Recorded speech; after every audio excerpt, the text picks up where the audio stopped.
President Biden announced on Saturday that the United States would send 1,000 more troops to Afghanistan to assist with evacuating U.S. personnel in a rapidly deteriorating situation as the Taliban continue to overtake major provinces and cities in the region.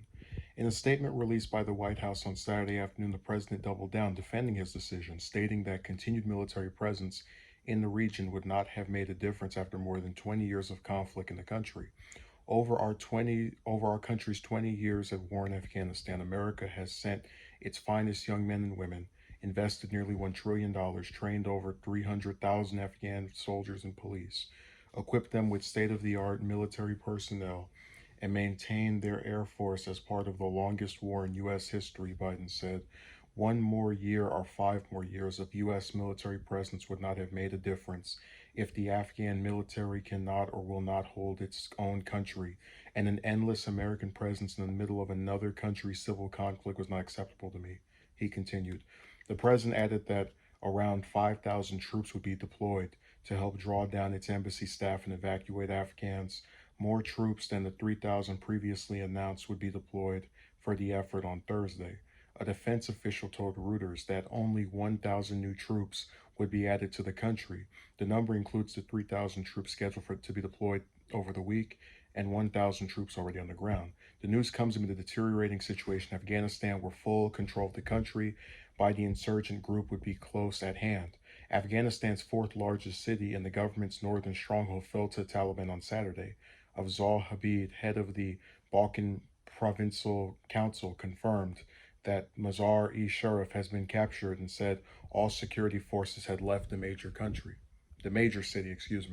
On Saturday, Biden also appeared to blame his predecessor, former President Trump, whose actions he claimed left the Taliban in the strongest position militarily since 2001 and imposed a May 1st, 2021 deadline on U.S. forces.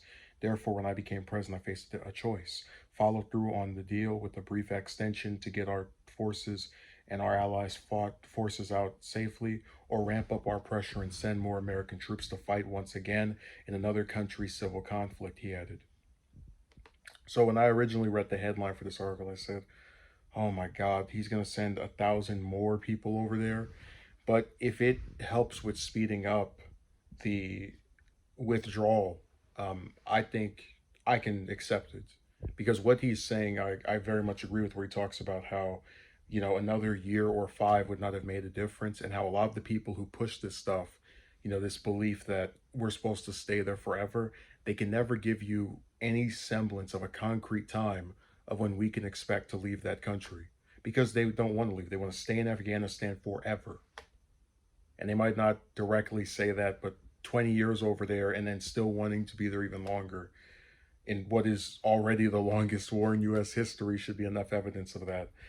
Um, and look, when they talk about, Taliban taking over, you got to understand that, yes, that's not something that is preferable.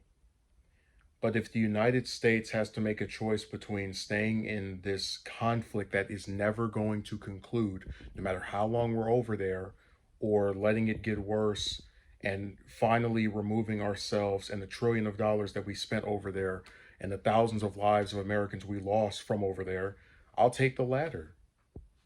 It's just at a certain point, you have to weigh the pros and cons, and there's been too many cons for the United States when it gets involved in these conflicts with countries it has nothing to do with. So I hope we still get out by the September 11th deadline. When I originally read this, I was like, oh my God, I hope he's not reneging. But it looks like this is part of his attempt to withdraw. So I'm cautiously optimistic.